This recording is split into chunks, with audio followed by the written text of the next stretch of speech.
Quels furent les commencements de l'homme? Où est née la civilisation? À partir de leurs observations, les scientifiques ont échafaudé plusieurs théories. Mais pouvons-nous vraiment répondre à cette question alors que régulièrement, de nouveaux faits viennent bouleverser toutes les connaissances? Dans les terres glacées de la Sibérie, on a trouvé les restes d'espèces animales aujourd'hui éteintes, comme le mammouth géant anéanti par un brusque cataclysme planétaire. On a également découvert des cartes anciennes qui montraient l'Antarctique des siècles avant que notre civilisation ne le découvre. Cette carte, qui date de plusieurs siècles, indique la conformation exacte de la Terre de la Reine Maude, qui est aujourd'hui ensevelie sous une couche de glace de près d'1 kilomètre d'épaisseur. Or, nous-mêmes, nous ne connaissons cette conformation que depuis 1949. Il y a un siècle, un archéologue arrive à la conclusion que la cité de Tiwanaku, dans l'actuelle Bolivie, était un observatoire astronomique aligné sur la position des étoiles et du Soleil. Il en déduit son âge, 17 000 ans. Mais sa thèse fera sourire tous les spécialistes jusqu'à récemment. La seule correction que je ferai est due au fait qu'on dispose aujourd'hui de meilleurs instruments de mesure astronomique. Grâce aux satellites et aux ordinateurs, je dirais que le site a plutôt 12 000 ans. Quoi qu'il en soit, Tiwanaku reste la ville la plus ancienne du monde. Des géologues ont découvert que le sphinx a été lavé par des pluies incessantes pendant des siècles. Or, ces averses n'ont pu survenir que des milliers d'années avant le règne des pharaons. Est-ce à dire que le sphinx a été bâti bien avant l'aube de la civilisation? L'enjeu ici, c'est toute l'histoire de la civilisation. Il n'y a peut-être pas eu un déroulement linéaire de l'homme des cavernes débile à nous autres très intelligents avec nos bombes atomiques et notre dentifrice au fluor. Parfois, des faits nouveaux viennent bouleverser les théories dominantes. C'est sur ces faits que nous allons nous pencher aujourd'hui en compagnie de spécialistes qui élaborent de nouvelles théories susceptibles de changer notre regard sur l'histoire de la civilisation tout entière. Ce visage monumental a été sculpté par les Olmecs du Mexique. On pense qu'il y a 2000 ans au bas mot. Les traits sont nettement africains. Pourtant, les Noirs ne sont censés être arrivés en Amérique qu'après Christophe Colomb. Dans un ouvrage intitulé « L'archéologie interdite de l'Atlantide au Sphinx », Colin Wilson rassemble divers éléments indiquant l'existence d'une grande civilisation disparue à une époque antérieure à l'histoire.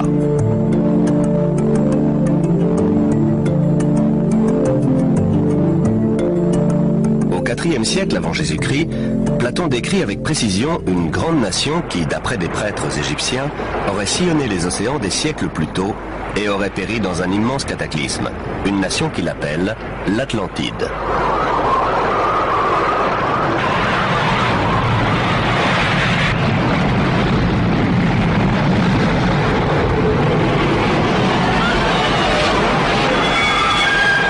L'Atlantide, un grand cataclysme. Tout cela rappelle un autre grand mythe, le déluge biblique avec Noé et son arche. Un autre récit méprisé par les scientifiques.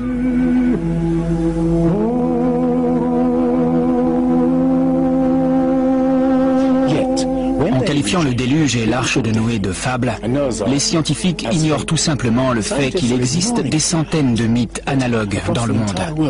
Sans compter que les récits hébreux et mésopotamiens font le même récit d'une catastrophe planétaire qui a quasiment éradiqué l'homme de la Terre avant l'histoire, c'est-à-dire avant la période dont on a des traces écrites.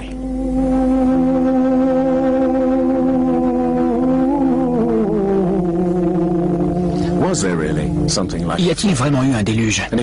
Et si oui, a-t-il détruit une civilisation qui aurait précédé toutes les autres? Je dis bien une civilisation et non l'Atlantide, car dès qu'on prononce ce nom, les scientifiques s'indignent et cessent d'écouter. À leurs yeux, l'idée d'un déluge planétaire n'est pas respectable. Mais jusqu'à quel point la science est-elle impartiale? Respecte-t-elle toujours ses propres principes, à savoir étudier les faits et rien que les faits? Depuis toujours, la science a tendance à attacher plus d'importance à ses propres théories qu'aux faits eux-mêmes. Les théories sont bâties sur des faits pour expliquer la réalité. Mais dans ce processus, d'autres faits sont mis de côté. Des faits nouveaux peuvent également faire évoluer les théories, mais on les ignore généralement. On appelle tous ces faits des anomalies, c'est-à-dire des phénomènes qui ne cadrent pas avec les théories. Dans un ouvrage controversé intitulé « L'histoire secrète de l'espèce humaine », Thomson et Crémeau montrent le sort réservé à ces faits qui osent contredire les théories dominantes. Au cours des 150 dernières années, les archéologues et anthropologues ont littéralement caché autant de faits qu'ils en ont mis à jour. On appelle ça le filtrage des connaissances. C'est une caractéristique fondamentale de la science et même de la nature humaine. L'homme a tendance à mettre de côté ce qui ne cadre pas. En matière de science, on s'aperçoit que les faits qui ne cadrent pas avec le paradigme admis sont souvent éliminés. On ne les enseigne pas, on n'en débat pas. Mais les personnes ayant fait des études scientifiques n'en entendent généralement pas parler. On a vu une belle démonstration de ce filtrage des connaissances lors des fouilles de Yatliko au Mexique en 1966. L'archéologue Gene Steen McIntyre menaçait alors de renverser la conception généralement admise selon laquelle l'homme est apparu assez tardivement dans la plupart des régions du globe, c'est-à-dire il y a quelques 30 000 ans en Sibérie et au plus tôt il y a 20 000 ans en Amérique. Au Mexique, Gene Steen McIntyre découvre des outils en pierre et des ossements humains qu'elle fait dater par plusieurs méthodes scientifiques. En 1966, on a découvert un site antique dont on a d'abord cru qu'il avait peut-être 20 000 ans. On trouvait ça déjà très ancien. Mais quand on a finalement obtenu les datations réalisées selon plusieurs méthodes, le site s'est révélé vieux de 250 000 ans. Pour être franche, un site de 20 000 ans m'aurait comblé. Ma carrière aurait été faite. Mais j'ai été naïve. Je m'en suis tenue aux datations.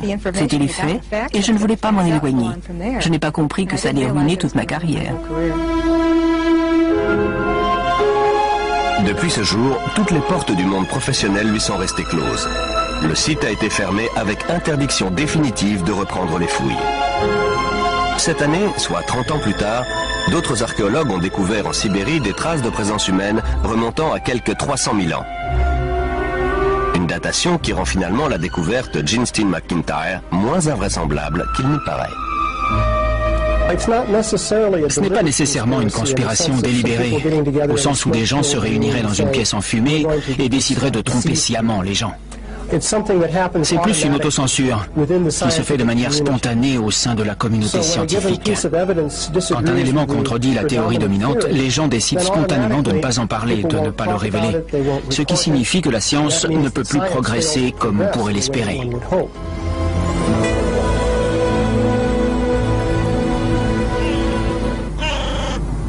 La science néglige-t-elle des indices d'un passé que nous aurions oublié ?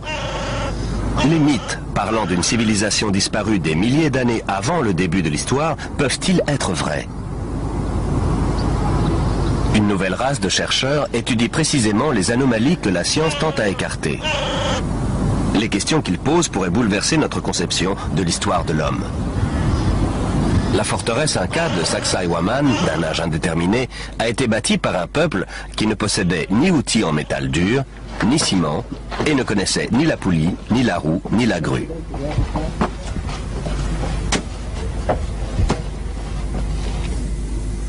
Regardez ce bloc. J'ai compté 11 angles. Ce machin doit peser l'équivalent de plus de 200 voitures. Cela montre le savoir-faire stupéfiant des artisans qui l'ont construit. Mais cela montre aussi autre chose. Une capacité incroyable à déplacer des blocs de pierre de cette taille. Comment ont-ils pu le mettre en place? Bolivie, les mystérieuses ruines de l'antique Tiwanaku démontrent la même ingéniosité, le même savoir-faire totalement inexpliqué.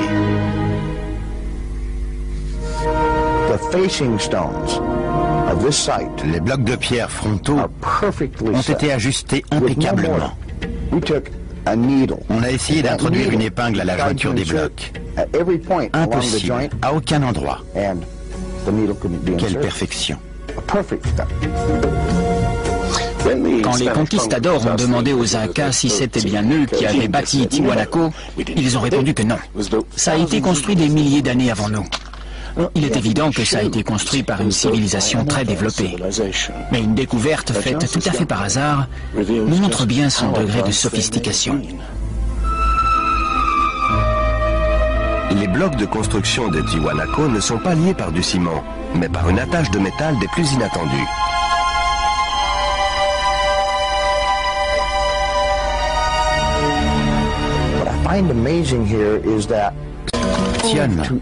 C'est que pour se déplacer entre les différents blocs de pierre qu'ils devaient agrafer, il fallait bien qu'ils aient une sorte de forge portative qui maintienne le métal en fusion.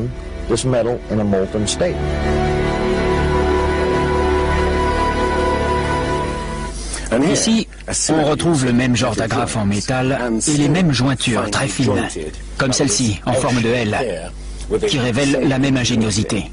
Le Pérou? Non. Le continent d'à côté, l'Afrique. Plus précisément l'Égypte, le pays des pyramides. Les 3 pyramides de Gizeh sont l'une des 7 merveilles du monde antique. L'exploit d'un peuple qui, lui non plus, ne connaît ni la roue, ni la poulie, ni la grue. Comment les Égyptiens ont-ils réussi à soulever des blocs de pierre d'une centaine de tonnes à une telle hauteur? Nos ingénieurs contemporains l'ignorent.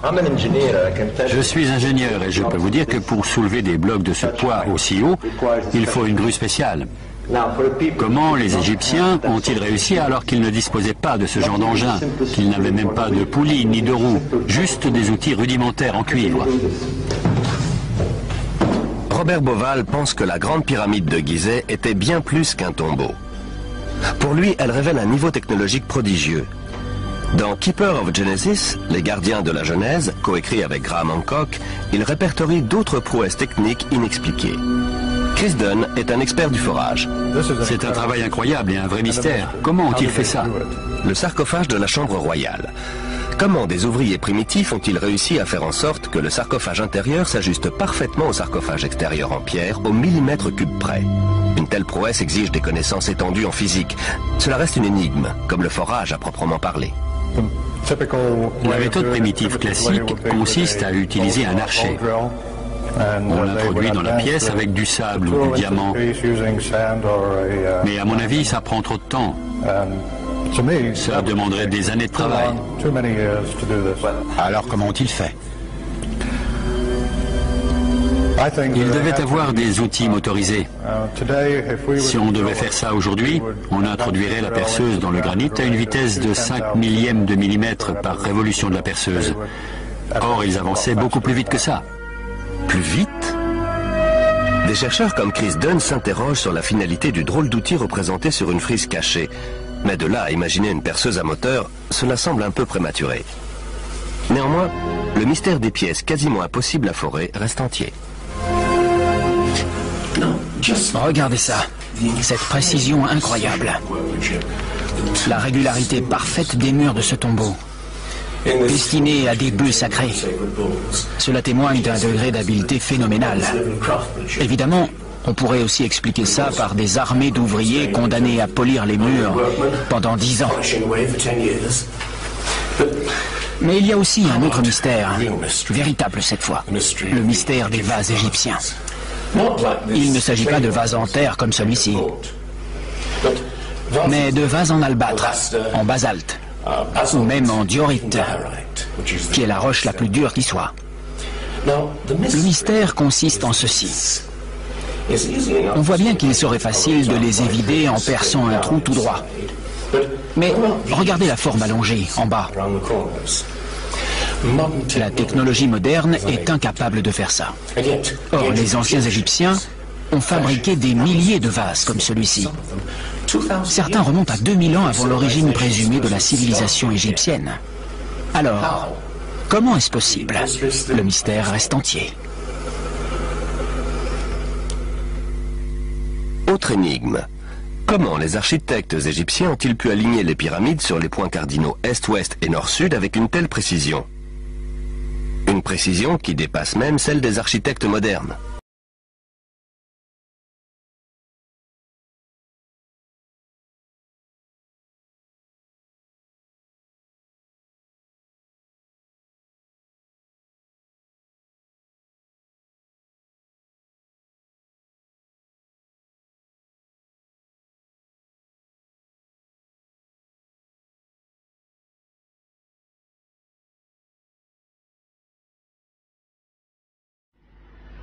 Pour obtenir ce résultat, les architectes ont dû utiliser une pente à 52 degrés. Il n'y a pas d'autre moyen.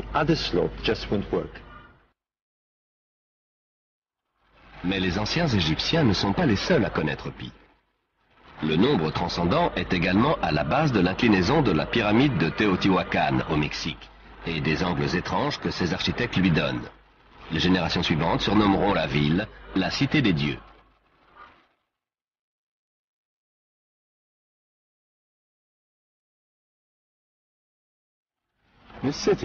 La cité était plus grande que la Rome impériale.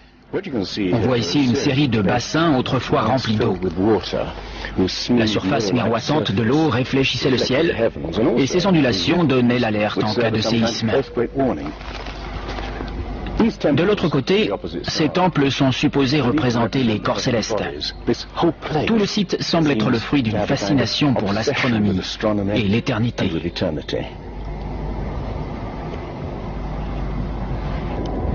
Aux équinoxes, le 21 mars et le 21 septembre, les pyramides projettent une ombre géante parfaitement alignée sur l'axe.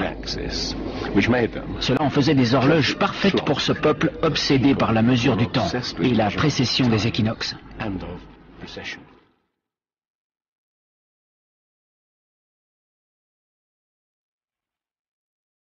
Un peu partout sur la planète, des civilisations antiques font montre d'une connaissance pointue du ciel qui reste totalement inexpliquée.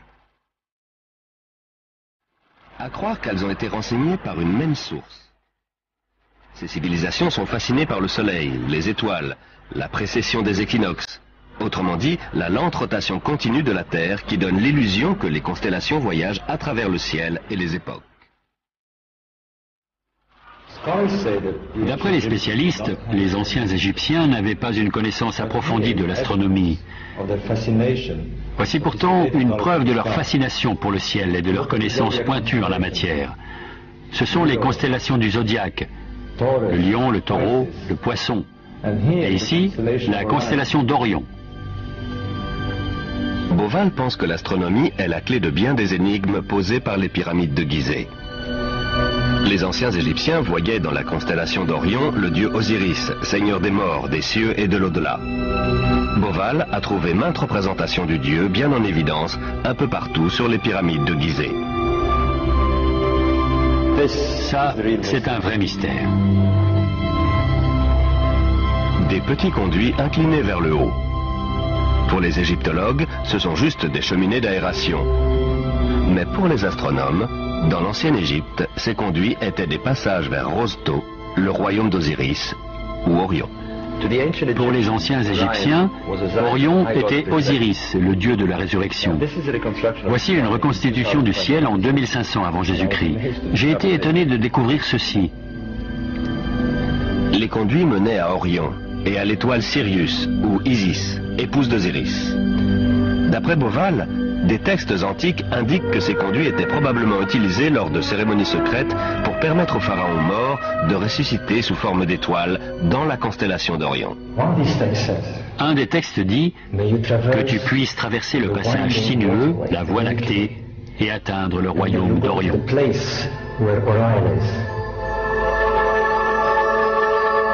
D'après Beauval, Osiris a joué un rôle si central dans la conception des pyramides de Gizeh qu'elles ont été alignées sur le modèle exact des 3 étoiles de la ceinture d'Orion. Aussi fantastique que cela paraisse, cette corrélation n'est qu'un début. Car Beauval découvre également que les Égyptiens ont donné des noms d'étoiles à 2 autres pyramides construites à proximité.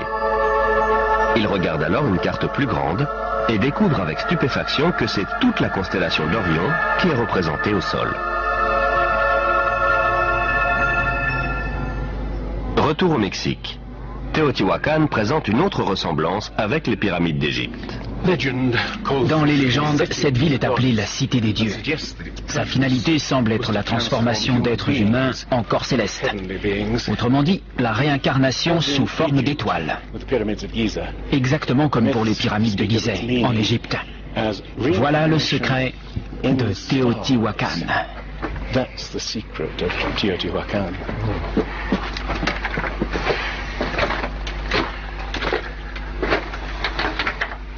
Mais une énigme plus grande encore se cache dans la pyramide, juste au-dessus de moi. Lors des toutes premières fouilles de 1906, les archéologues ont découvert une énorme plaque de mica. Aujourd'hui, on utilise le mica pour l'isolation électrique. Mais on n'a aucune idée de l'usage que les Indiens pouvaient en faire. Ce qui est encore plus étrange, c'est que ce mica vient du Brésil. Imaginez le défi que pose le transport d'une plaque de mica d'environ 8 mètres carrés sur plus de 3000 km. Comment ont-ils fait et pourquoi?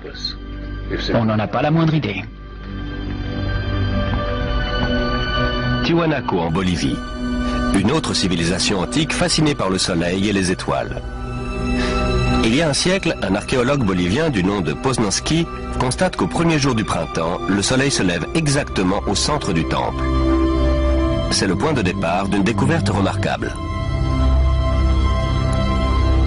Poznański découvre en effet que ce temple a été conçu comme un observatoire et une immense horloge solaire. Aujourd'hui, ces alignements astronomiques nous permettent de dater le... Tout au long de l'année, le soleil se lève à un point toujours différent sur l'horizon. Le premier jour du printemps, un curieux pourrait le voir se lever exactement au centre. En étudiant la configuration du temple, Poznański conclut que le premier jour de l'été et le premier jour de l'hiver, le soleil doit se lever au-dessus des pierres angulaires. Pourtant, ce n'est pas le cas. Aujourd'hui, les archéologues pensent que c'est tout simplement dû à une erreur de conception de la part des architectes indiens. Étant donné la perfection architecturale de ce site, construit avec des pierres pesant une centaine de tonnes, l'idée que les marqueurs de solstice puissent être mal alignés me paraît tout simplement inconcevable.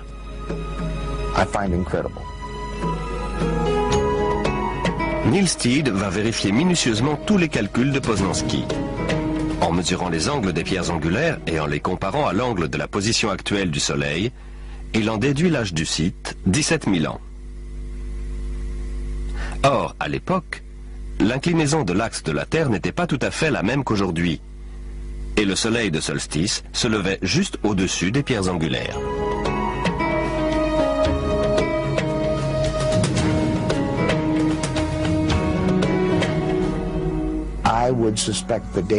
Je dirais que le site a plutôt 12 000 ans. Ça devrait tous nous inciter à remettre en question la date du début présumé de la civilisation.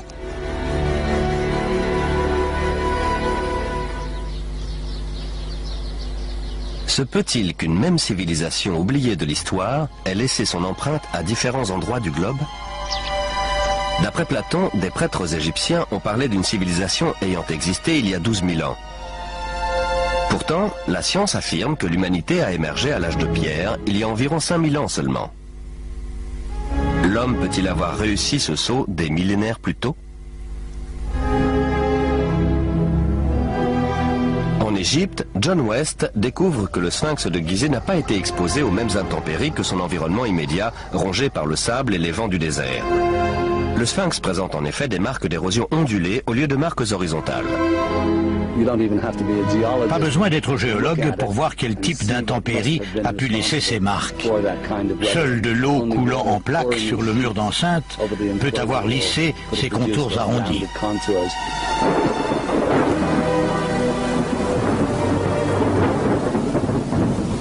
De l'eau dans le Sahara?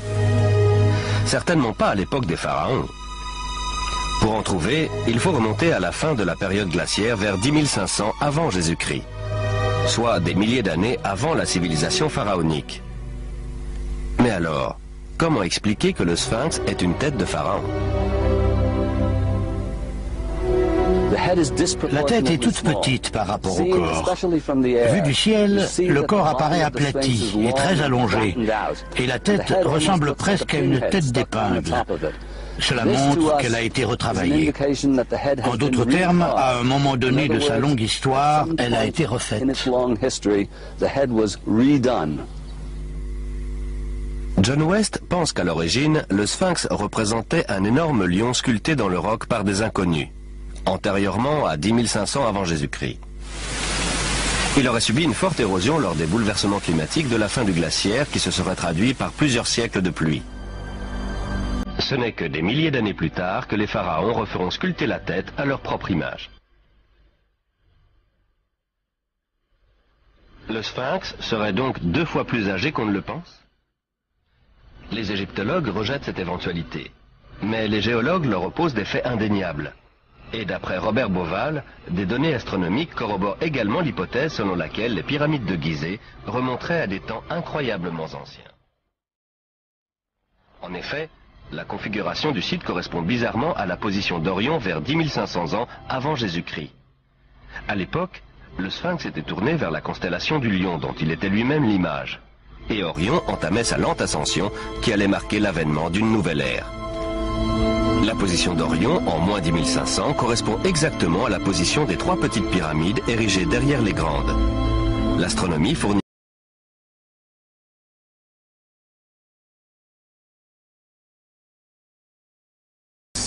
Les données astronomiques coïncident exactement avec les données géologiques. Ça fait donc 2 sciences dures d'après lesquelles le sphinx pourrait dater de 10 500 avant Jésus-Christ.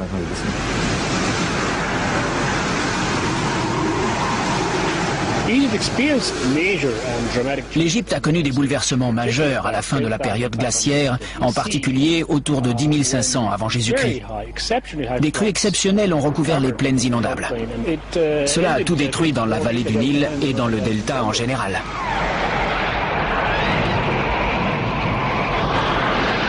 des inondations en 10 500 avant Jésus-Christ. Les pyramides de Gizeh pourraient-elles avoir été bâties à une époque aussi reculée? Une époque à laquelle les mythes égyptiens font remonter la naissance d'Osiris et de ses compagnons qui ont émergé du chaos pour apporter les premiers fruits de la civilisation? Mais d'où venaient-ils?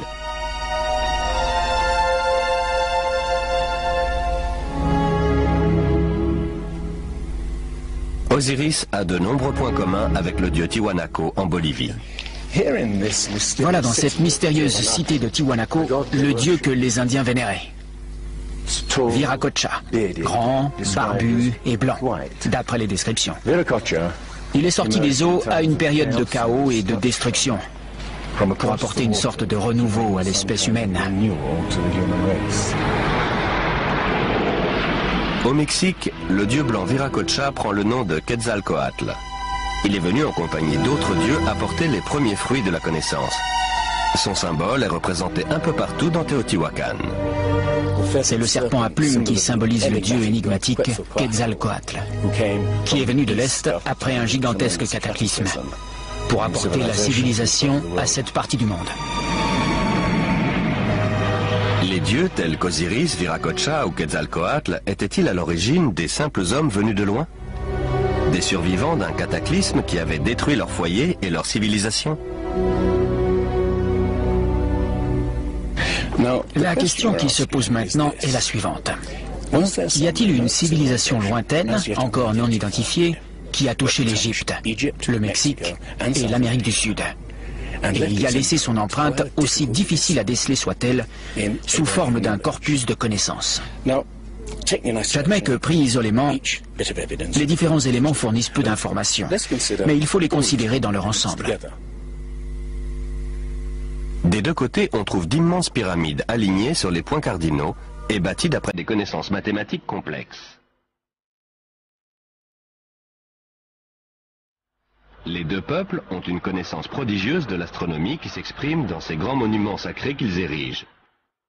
Bien qu'ils ignorent la poulie et la roue, ils sont capables d'assembler d'immenses blocs de pierre aux jointures très fines dans un style architectural unique utilisant des angles droits et des agrafes en métal. Et les deux recourent à la momification pour préserver et honorer leurs morts. Autre point commun des plus étonnants, découvert par Irina Balabanova de l'université d'Ulm, de nombreuses momies égyptiennes contiennent de la cocaïne et de la nicotine, des substances de plantes indigènes d'Amérique du Sud.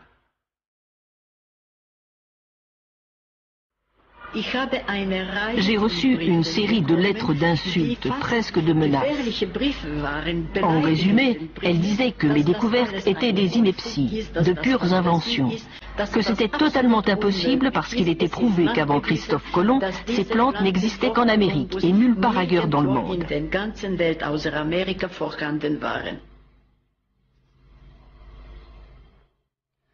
Mais l'expérience est répétée sur des centaines de momies et se révèle incontestable.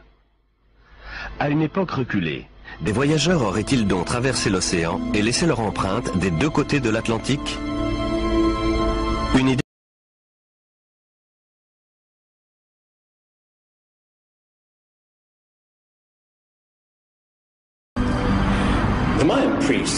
Les prêtres mayas utilisaient des tablettes pour prédire les éclipses du soleil et de la lune. Mais il y a quelque chose de très étrange chez les mayas. C'est qu'ils n'ont jamais découvert le principe rudimentaire de la roue. Ils étaient capables d'appréhender l'éternité comme aucune autre civilisation avant eux. Ils comptaient en millions d'années, mais ils n'ont jamais su peser un sac de graines. Leur civilisation sophistiquée a fini par s'éteindre parce qu'ils n'ont pas développé les méthodes agricoles de base qui auraient permis de nourrir leur peuple. La question que je pose maintenant est la suivante. Est-il possible qu'ils aient juste hérité une certaine part de leur connaissance d'une civilisation plus ancienne et plus savante? Parfois, les preuves s'étalent sous nos yeux. Les Olmecs du Mexique donnèrent à leur dieu un visage africain. Et ça, alors, c'est une autre sculpture des Olmecs. Les Indiens sont génétiquement imberbes. C'est donc bien un visage d'Européen, gravé quelques 2000 ans avant l'arrivée des Espagnols en Amérique.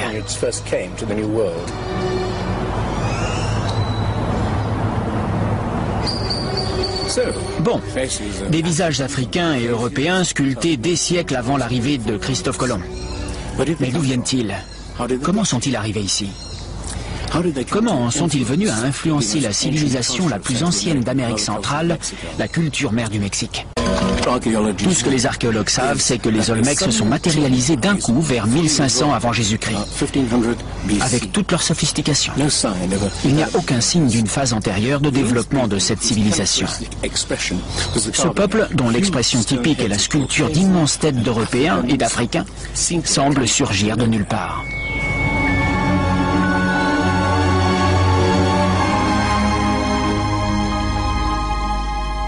La citadelle de Monte Alban à Oaxaca. Ici, au sud du Mexique, on trouve la dernière œuvre de ce peuple mystérieux. Ces figures gravées dans la pierre semblent représenter des hommes tombés à la guerre. Ils sont nus, abandonnés, souvent castrés. C'est peut-être là que ces hommes ont disparu de l'histoire.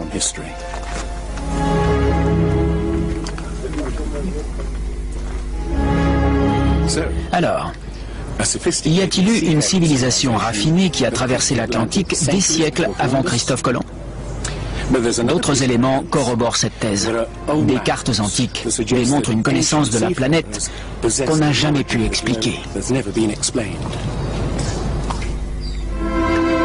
Tout au long du XXe siècle, une énigme va intriguer les scientifiques. C'est celle de la carte tracée en 1513 par l'amiral turc Piri Reis, qui représente des parties du monde supposées inconnues à son époque. Christophe Colomb n'a exploré que les Caraïbes. Il n'a pas exploré la pointe de l'Amérique du Sud qui débouche sur l'Antarctique, loin s'en faut. Pourtant, ces cartes représentent toute cette partie du globe de manière très précise. Et ce, bien avant que Colomb et les autres explorateurs européens ne s'y rendent. Cette carte, qui date de plusieurs siècles, indique la conformation exacte de la terre de la Reine Maude, qui est aujourd'hui ensevelie sous une couche de glace de près d'1 kilomètre d'épaisseur. Or, nous-mêmes, nous ne connaissons cette conformation que depuis 1949. C'est un vrai mystère.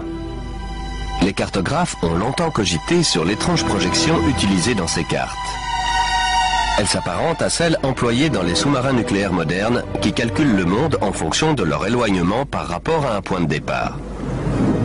Dans le cas présent, ce point est Sienne, l'actuelle ville égyptienne d'Aswan, foyer des cartographes de l'Antiquité. La carte semble déformée, mais ce n'est qu'une apparence. Elle fournit en fait une image précise de cette région de la planète. Mais ce n'est pas tout. À mon sens, la principale caractéristique de la carte de Piri Reis est qu'elle indique la longitude. Les Européens n'ont pas su faire ça avant le XVIIIe siècle. Or, cette carte date du XVIe.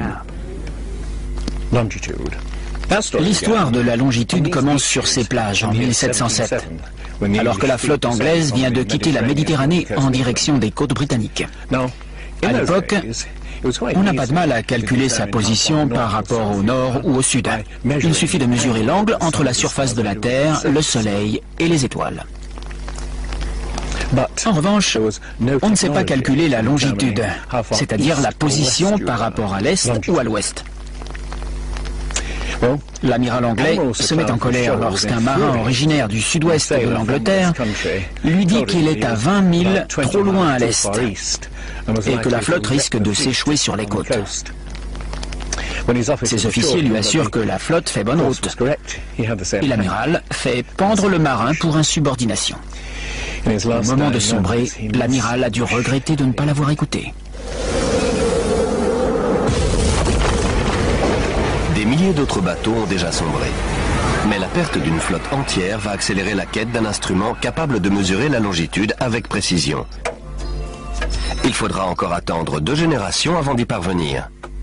Pourtant, la carte de Piri Reis, tracée 250 ans plus tôt, indique bel et bien les longitudes. Sur la carte de Piri Reis, une mention indique qu'elle a été compilée à partir de nombreuses autres cartes. Il s'agit d'une copie de copie de copie. La plupart des spécialistes pensent que ces cartes remontent au moins à l'époque d'Alexandre le Grand. Mais en fait, elles sont beaucoup plus anciennes que ça.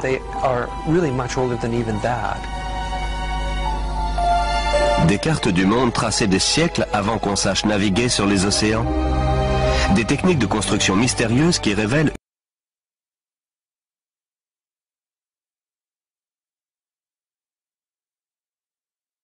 une connaissance poussée des mathématiques et de l'astronomie. S'il y a bien eu une civilisation raffinée, capable de transmettre ses connaissances aux bâtisseurs du Sphinx et au peuple des Andes et du Mexique, que lui est-il donc arrivé? Eh bien, Platon parle d'une civilisation très développée techniquement et capable de naviguer sur les océans de la planète. C'est celle de l'Atlantide, l'île-continent.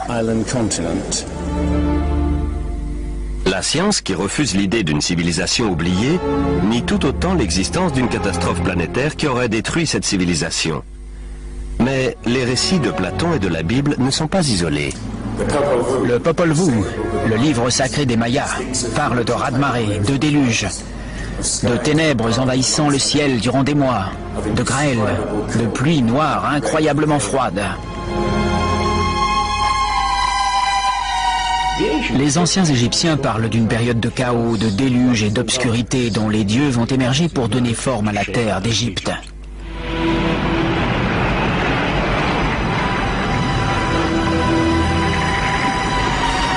Le disque solaire des Aztèques parle de 4 cycles de destruction. Par l'eau, par le feu, par le vent et par la guerre et le sang. Il prédit aussi la fin du monde dans un cataclysme venu des entrailles de la Terre.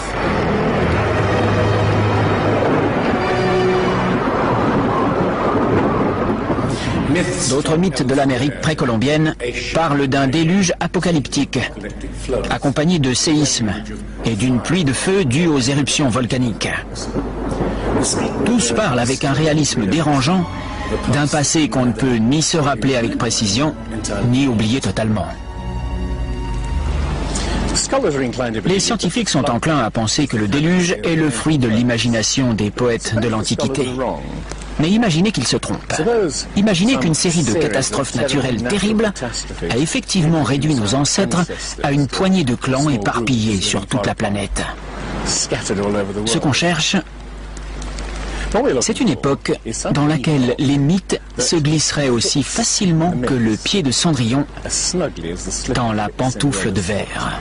La première piste est fournie par le gisement fossile de La Brea en Californie, sorte de fosse commune qui abrite plus d'1 million d'animaux fossilisés et qui est aujourd'hui transformée en parc d'attractions. Juste en dessous de la surface se trouve le gisement de pétrole de Salt Lake. L'asphalte poisseux suinte par les fissures et les animaux se retrouvent englués à jamais. On a une collection incroyable d'animaux qui ont été piégés ainsi durant les 40 000 dernières années. Le gisement fossile est comme une fenêtre ouverte sur une époque reculée où prospéraient des animaux qu'on ne pensait pas indigènes d'Amérique. Les mammouths, les éléphants, les rhinocéros, les paresseux géants, les tigres à dents de sabre et même les chevaux et les chameaux. Puis un grand cataclysme les a tous anéantis, apparemment en l'espace de quelques décennies seulement. Cela s'est passé vers 10 500 ans avant Jésus-Christ, il y a quelques 12 000 ans. Les grands animaux, autrement dit tout animal plus grand qu'un coyote, ont disparu pour la majorité en quelques décennies. C'est effectivement ce qu'on peut appeler une grande catastrophe. Voici le relevé de la catastrophe survenue à la fin de la période glaciaire vers 10 500 ans avant Jésus-Christ. Les températures, qui avaient été relativement stables pendant des milliers d'années, augmentent subitement. Le climat se réchauffe de plus de 5 degrés en un clin d'œil. 3 à 5 années seulement. Telle est la prodigieuse découverte des scientifiques qui ont percé la calotte glaciaire du Groenland pour en savoir davantage sur les changements atmosphériques. Certains appellent la calotte glaciaire du Groenland la pierre de Rosette du climat, parce qu'on a vraiment fait une découverte majeure en apprenant que le climat pouvait se modifier aussi subitement. Ce changement s'est fait en quelques années, entre 3 et 20, un peu comme ce que l'on voit aujourd'hui. On a découvert des modifications chimiques phénoménales dans la nature de la glace. On a aussi découvert que pendant la période de la fonte des glaces, le volume et la concentration des dépôts volcaniques ont été nettement plus importants qu'à n'importe quelle autre période, sachant qu'on a étudié les 110 000 dernières années.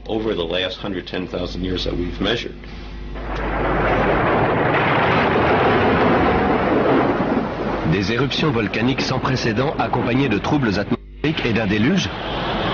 Mais à quoi était-ce dû? Lorsque des couches de glace de plus d'1,5 km d'épaisseur ont fondu en quelques décennies, le niveau des océans a augmenté de 1400 mètres. Des mers ont soudain surgi là où des terres s'étendaient auparavant. On pouvait se rendre à pied de la Grande-Bretagne à la Scandinavie, avant qu'une révolution climatique ne forme la mer du Nord. À cette époque, l'eau a aussi recouvert les plaines de l'Amérique du Nord, ce qui explique qu'on trouve des squelettes de baleines dans le Michigan. Cette ère de grand cataclysme survenue à la fin de la période glaciaire pourrait cadrer avec les mythes. Rien qu'en Amérique, quelques 70 espèces animales se sont éteintes. Les félins à dents de sabre, les mammouths, les paresseux géants, les chevaux, les chameaux. Mettons tout ça en perspective. Au cours des 200 000 années précédentes, c'est moins d'un tiers de ces espèces qui a disparu. Or, ce même schéma d'extinction s'est produit en Europe et en Asie. Dans le sol perpétuellement gelé de Sibérie et d'Alaska, millions d'ossements mêlés ayant appartenu à des animaux qui ont péri dans un cataclysme. Le grand mammouth n'a pas succombé aux chasseurs de la préhistoire. Il a été fauché par une catastrophe naturelle. Au début du XXe siècle, des trappeurs sibériens découvrent le squelette gelé d'un animal gigantesque. On le déterre, puis on l'analyse. Son estomac contient les restes de plantes poussant sous un climat tempéré. L'animal a été congelé à une vitesse qui dépasse les capacités des congélateurs les plus modernes. Ce dont on est sûr, c'est qu'il y a 12 000 ou 13 000 ans, un grand froid s'est abattu sur la Sibérie, qui ne s'est plus jamais réchauffé depuis. L'énigme des mammouths congelés en quelques heures a suscité quantité d'anecdotes, certaines véridiques, d'autres non, comme celle des steaks de mammouth servis à Fairbanks, en Alaska. L'une des anecdotes probablement authentiques est rapportée par le baron Wrangel, un naturaliste russe du XIXe siècle. Sur l'île qu'il découvre dans l'archipel des îles aux ours, au nord de la Sibérie, et à laquelle il va donner son nom, le sable était littéralement retenu par des digues de défense de mammouths et d'ossements d'autres animaux disparus lors d'une mystérieuse catastrophe primitive. Ces extinctions de masse, cette terrible activité volcanique, la rapidité de la fonte des glaces, tout cela semble indiquer qu'une immense révolution climatique a eu lieu il y a environ 12 000 ans. Mais la cause de cette révolution reste énigmatique. Qu'est-ce qui a donc causé la fin de la période glaciaire? Qu'est-ce qui a pu provoquer un cataclysme mondial? L'une des meilleures hypothèses avancées est celle de l'Américain Charles Hapgood. Il parle d'un déplacement de l'écorce terrestre. Selon lui, l'écorce de toute la planète aurait glissé subitement. L'écorce terrestre ne représente que 0,3% de la masse totale de la planète. Mais elle peut glisser, comme l'écorce d'une orange si elle n'était pas solidaire de la chair. L'écorce terrestre, plus fine qu'une coquille d'œuf, repose sur un magma liquide en fusion. En la matière, la théorie dominante est celle de la tectonique des plaques, c'est-à-dire la lente dérive des continents sur des centaines de millions d'années. Les scientifiques ont commencé par rejeter cette théorie pendant plus de 50 ans. Aujourd'hui, ils refusent de croire que l'écorce terrestre puisse glisser subitement d'un seul bloc. L'hypothèse du déplacement de l'écorce terrestre a toutefois fasciné un grand chercheur. S'il avait vécu plus longtemps, on aurait donné plus de crédit à cette thèse. Le nom de ce scientifique, Albert Einstein. Il a dit en résumé, quand je suis tombé sur les travaux de Hapgood, j'ai été comme électrifié. C'est une idée simple, mais qui pourrait expliquer toute une série de problèmes. Pour Hapgood, la question à poser était quel mécanisme a pu mettre toute l'écorce terrestre en branle? Et c'est Einstein qui a suggéré une réponse. À l'époque, l'énorme masse de glace qui se forme au pôle peut atteindre plus de 3 km d'épaisseur. Elle s'étend jusqu'au milieu du continent américain. Si ces milliards de tonnes de glace se forment de manière déséquilibrée, ils peuvent faire vibrer toute la planète, comme une roue quand on place un énorme poids sur son bord. Et cette vibration serait suffisante pour provoquer un glissement de l'écorce terrestre.